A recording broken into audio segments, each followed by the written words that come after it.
the part where, again, I would normally start by saying good afternoon and thanking you for being here, but under these circumstances, I'll just give you a minute to start your live streams or do whatever you need to do. And while you're doing that, my name is Chief Sean Barnes, S-H-O-N-B-A-R-N-E-S. I'm currently the Chief of Police for the Madison Police Department.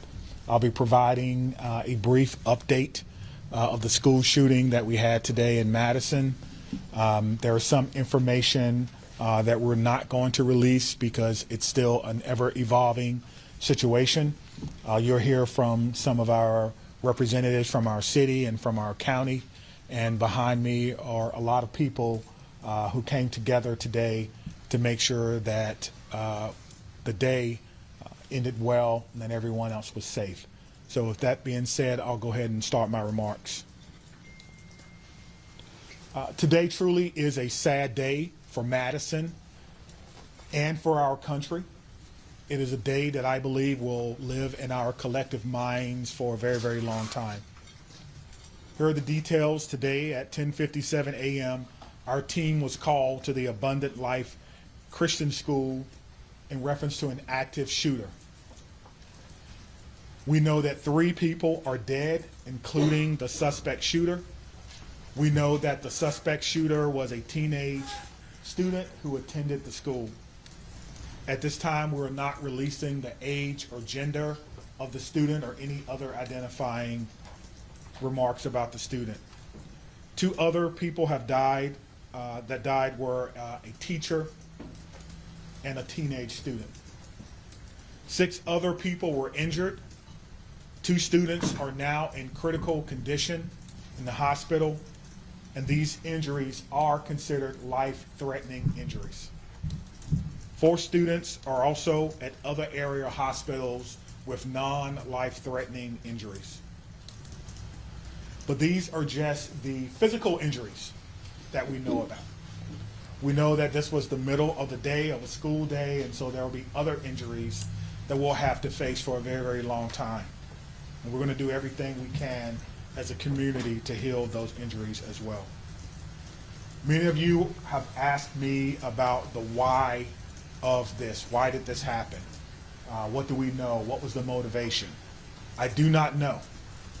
But I will tell you this, our detectives are working hard in an investigative process to find out as many answers as we can so that we can further prevent these things from happening, not only in this community, but in other communities around our country. I think we can all agree that enough is enough.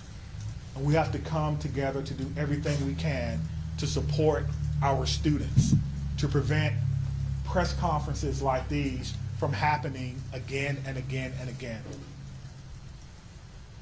The school building itself is clear. We've cleared the school. There's no other threats or danger to the community. We're in the process now of what we call reunification. And what that simply means is making sure that every student that was in the school is present and accounted for and returned to their loved ones. This usually takes a while, but we have practiced, unfortunately, and practice, and that's why we're able to reunify students with their parents within hours of a school shooting.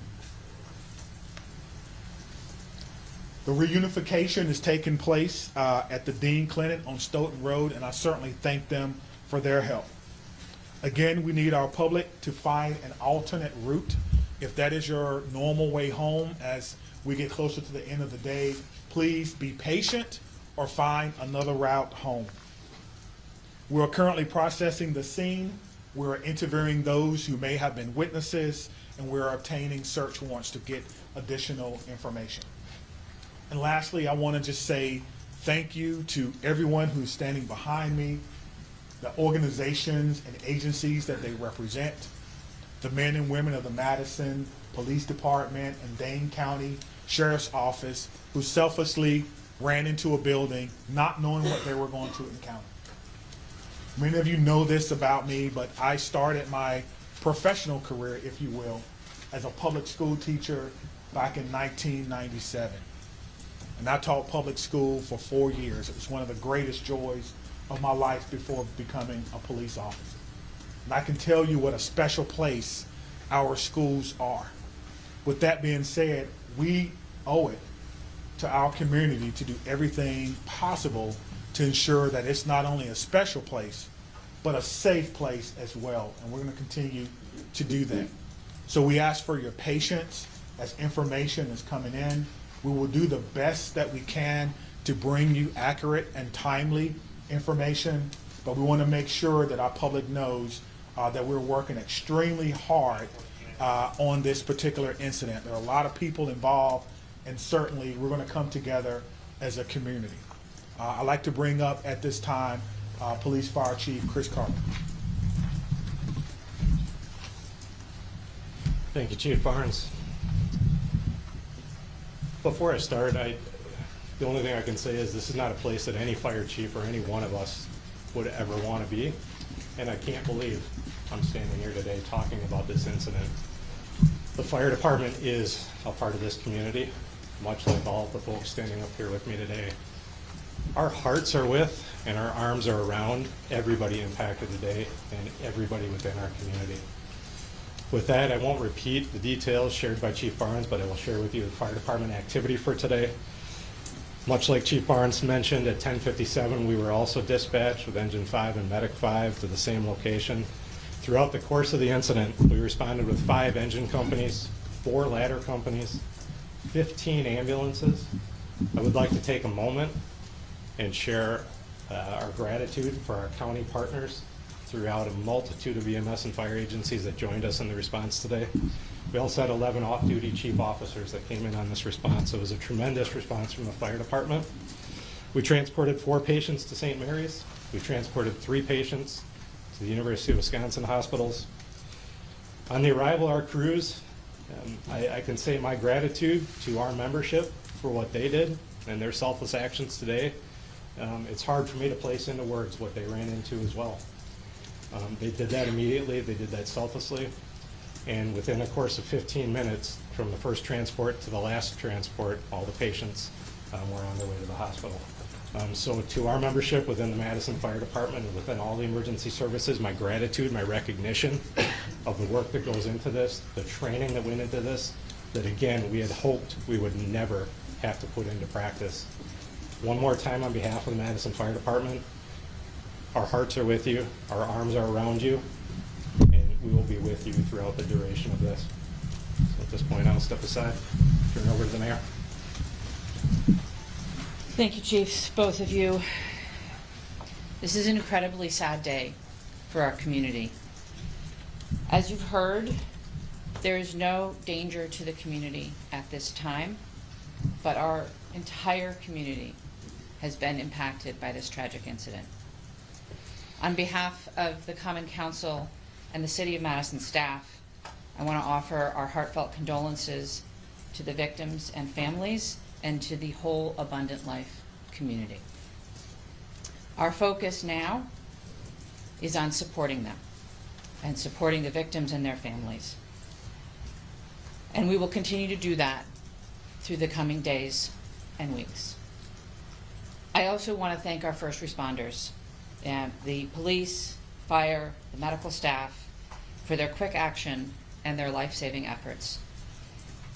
As you've heard already, this is a whole of government response. It is not just police and fire. It is not just City of Madison.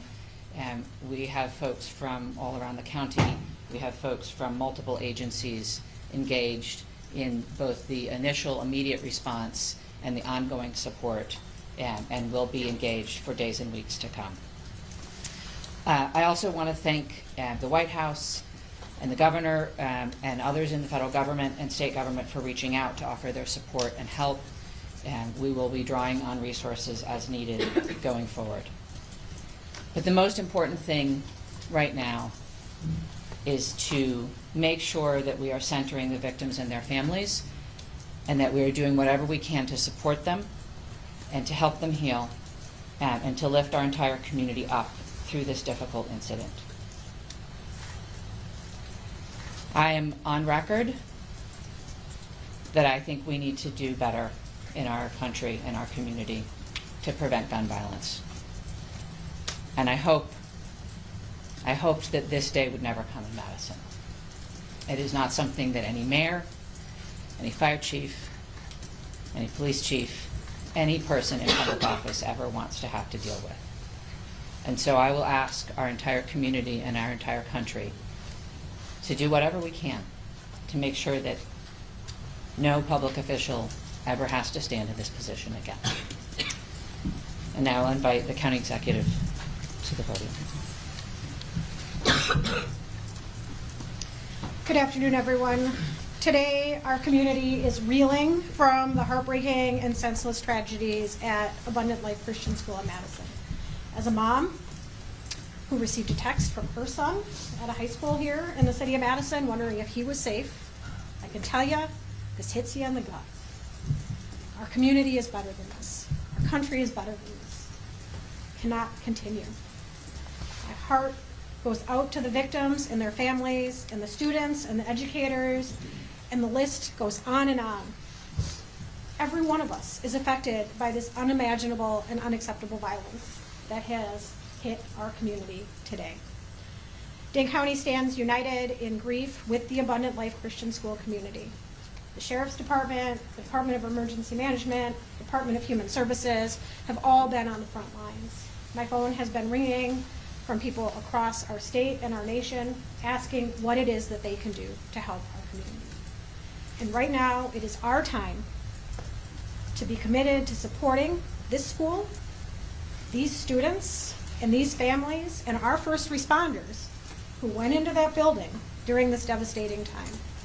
We must work closely with our law enforcement officers and first responders, mental health professionals, community leaders, and policymakers to ensure that we are taking care of one another.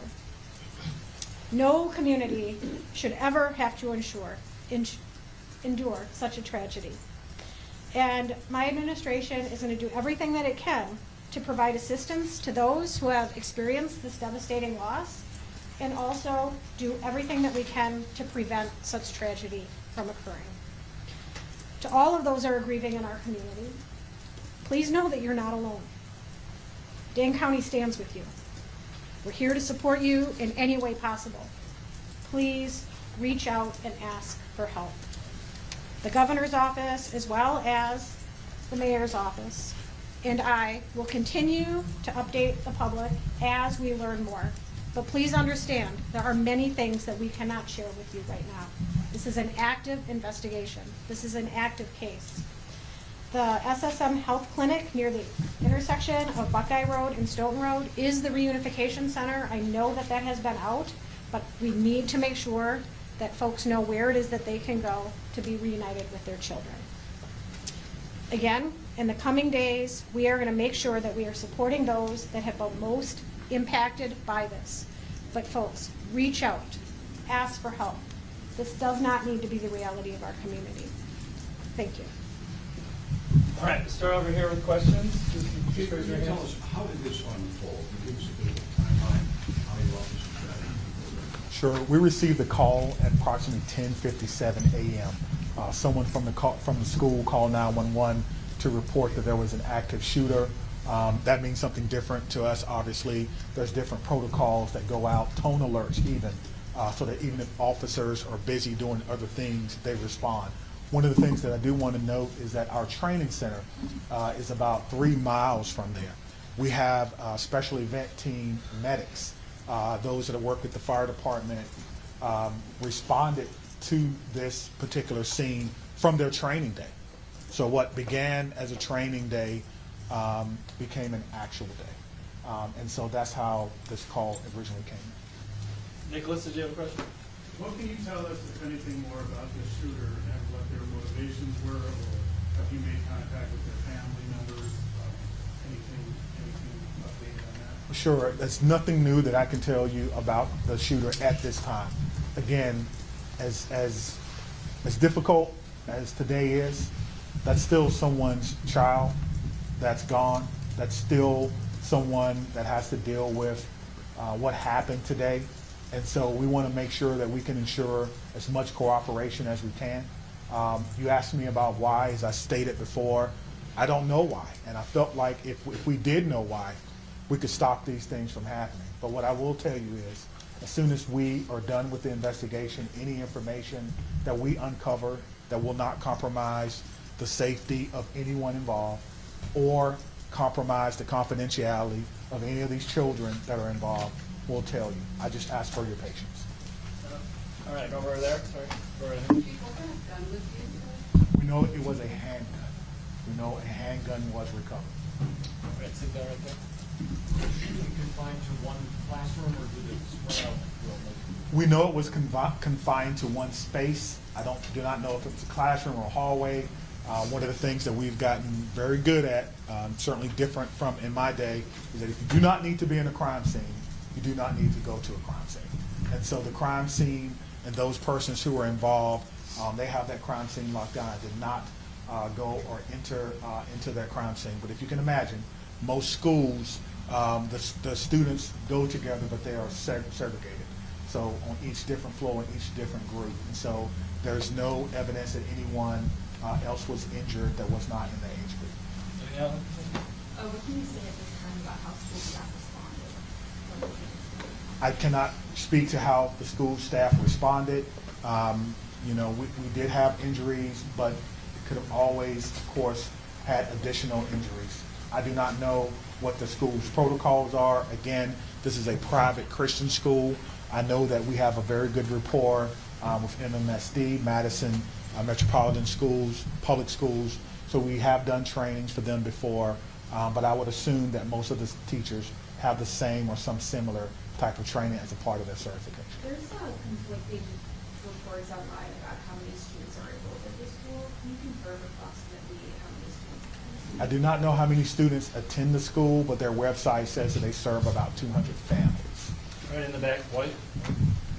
What kind of support systems are being made available to people who are affected by That's a good question. As you heard from our mayor and our county exec, we have services within our government that will be made available to them. I have a lot of confidence that they're going to follow through on that, and we'll make sure that that persons who need to. Do you guys want to speak to that? So, Dane County Human Services, as well as the Red Cross and other consolidated agencies, are already on scene. And we will continue to be on scene, and those resources will be bolstered. Again, please reach out. You are not alone. We are going to navigate this together, and there are people who are affected by this trauma who are not in the reunification center or at the school. We need folks to be reaching out because we do have resources available. Thanks, Sophie. Did you know if Abundant Christian Life School, did they have a school resource officer in place? It's not my knowledge that they had a school resource officer. That if they did, it would be a police officer, and I know where they all are. They're not in the schools right now. Get you in the back there. So in terms of witnesses that you mentioned about investigation, what does that look like? How many Sure. witnesses are you guys keeping up? Sure. So the detectives will talk to anyone who may have seen this particular event unfold. Anyone that may have been unfortunate to hear something, they will be talking to them. It's my understanding that that's in process now, and everyone is cooperating fully. That will give us an idea of not only what unfolded, but it could answer the question to motivation, because again, the students who unfortunately had to witness this. But that's not something that we want to rush. We're not going to interrogate students. We're going to give them an opportunity to come in and speak to what they may have saw when they feel ready, which is why some of these questions can't be answered. All right, Inspector Room. How do you reassure the community that it's still okay to go back to school? I mean, everybody's got kids, and I think, maybe it happened at this school, but there's everybody that's got kids anywhere, right? This in Dane County, it's gonna be hard. Yeah, I think you're asking me, how can I say 100% that no child will ever be harmed in school? I can't. No police chief can. But all I can tell you is that we have systems in place so that if something happens, we can respond like we did today. I can tell you that our mayor and our county exec has committed resources to not only public health, but also mental health. I can tell you that every teacher that I've ever had contact with at MMSD cares deeply about their students. Every staff member, I talk to staff members all the time. who tell me things that are going on in the schools and want to do whatever they can, even if it's under anonymity, to let me know that they want to have a safe school. So my reassurance to the public is that if you see something, say something. If you know someone who may be going through a difficult time, please reach out to someone. And I think what I can do is make sure that our police department is transparent and open and honest and inviting for people to call and give information. I think MMSD does an excellent job of that, and the same thing can be said for any other private school. If you want to give information or you need someone to talk to, I can promise you we'll have someone there to get that information. All right, then. Understanding that this is a private school you may not be as familiar with, what can you tell us about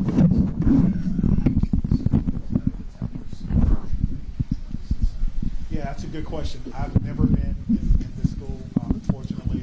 I'm not aware that there were metal detectors in the school.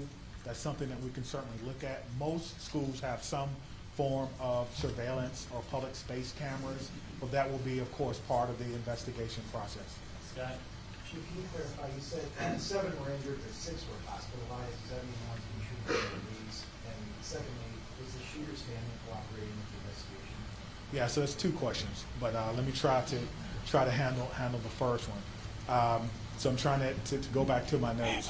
So we do know that one person was pronounced at the scene, and so that may be the 7th person. But we can get you all that information just when we're done. I'll have my PIO give that to you so you can report it accurately. And what was your second question? Was the shooter's family cooperating?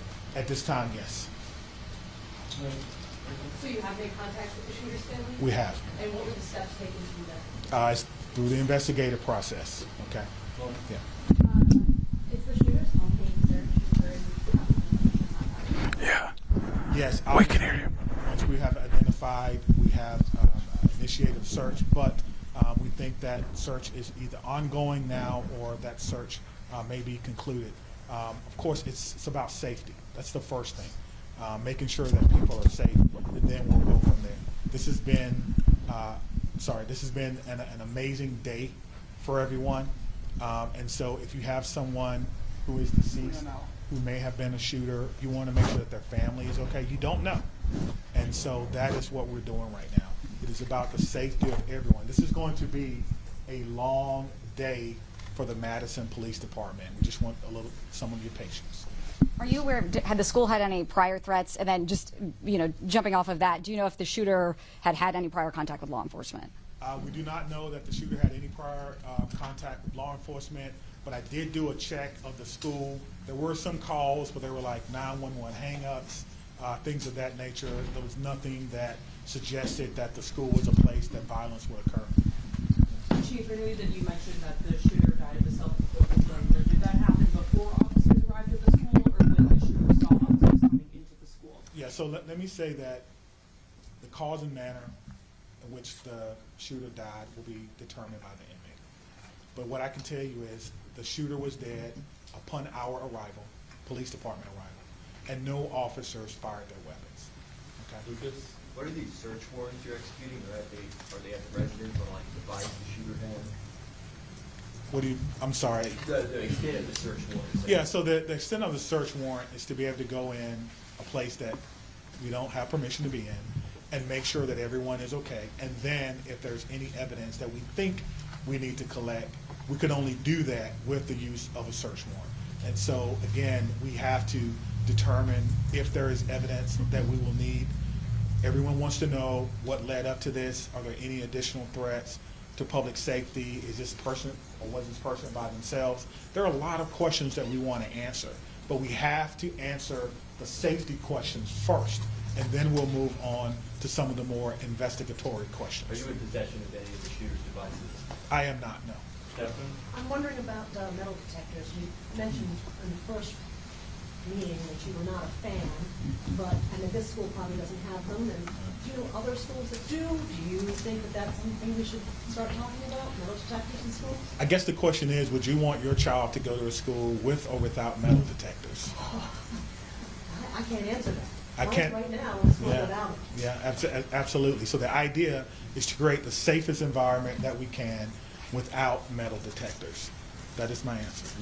Chief, this was a shooting at a Christian school right before the Christmas holiday. Can you address the impact of that? And is the Christmas holiday at all, in your belief, related to as a motivation for the shooting? Yeah, so to the question of motivation, we don't know why, but to the question of so close to Christmas, we have a lot of people going to be impacted. If it's a Christian school, then obviously our holidays, our Christian holidays are very important to the students, very important. It's a time for family. Students probably getting ready to go out on break, and now the break will be a little less about celebrating Christmas than more about celebrating perhaps friends and loved ones and staff members who perhaps lost their life. That's why I'm asking everyone to, of course, keep Abundant Life Christian School in your thoughts and in your prayers, and we'll get a couple more. Okay, real quick, Phoebe. So it's a private school that gives public money to the value system. So what has this revealed about maybe gaps in security or training for staff? And is that something you're thinking about whether schools are private or state funded money to do, the public schools when it comes to safety? Well, what I'm telling you is that in 1997, I began my professional career as a public school teacher. I taught history for 4 years before becoming a police officer. So I did not get far enough to take courses in administration and budgeting of schools. I don't know what governs private schools, if they receive money, where that comes from. That would probably be a question that you would probably need to ask someone who's more intimately involved in the school system. And what their requirements are if they do receive that. But you could probably compare what has happened or what goes on, their security measures, with the security measures of any school in MSD, and then that will may give you your answer. That's one very quick follow-up, because you know there has been some criticism to other law departments and their response to these school shootings, and it's particularly involving. How did that inform your game plan today, and how quickly were your officers able to get into the school? What were they told to do? Sure. We train on this, as I spoke about earlier. When officers arrive on the scene, they immediately go in, which we did in this case. Stop the threat, stop the killing, find the killer. That's how we train, and that's exactly what we did today. There's no waiting, there's no coordination of who's in charge. Everyone knows exactly what to do.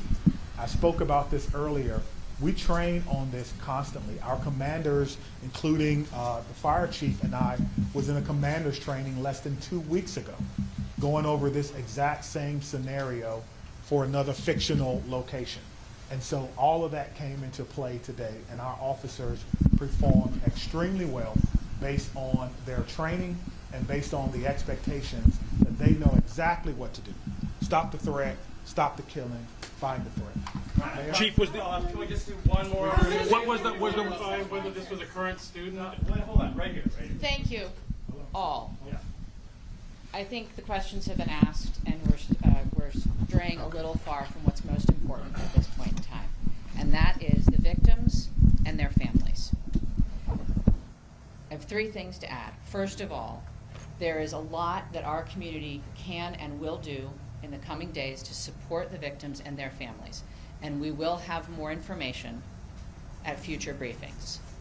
If anyone, and I would urge you all to include this in your stories, if anyone needs mental health support as a result of this incident and the coverage of it, I encourage them to reach out to 988 by phone or text and to get the mental health support that they need. It is incredibly important that we take care of our community in this very difficult time. We all have a role in preventing gun violence. Our entire community needs to be part of the solution here. There are many things that we can do, and we can have those conversations in coming days. But first and foremost, what needs to be a priority for all of us is supporting our young people. And that is where our community's attention needs to turn at this point in time. The police department, the fire department, the city, the county will share additional information about the investigation as it becomes available. But I urge you all to help our community find resources to support their mental health and to find resources to support the victims and families at this time. Thank you all. It'll be at cityof Me, Stephanie, and Cynthia will stick around and answer any other questions, but that's all. Let me say just before I go, because the mayor mentioned that this was a whole of government response. It certainly was, and there's so many people that we want to thank. We cannot thank everyone, but it's also a whole of law enforcement response. Even though we are in different agencies, we all have the same training, and so I want to thank our partners with the FBI who are here with me today, partners with the ATF, Dane County Emergency Management. Of course, we already talked about our fire department.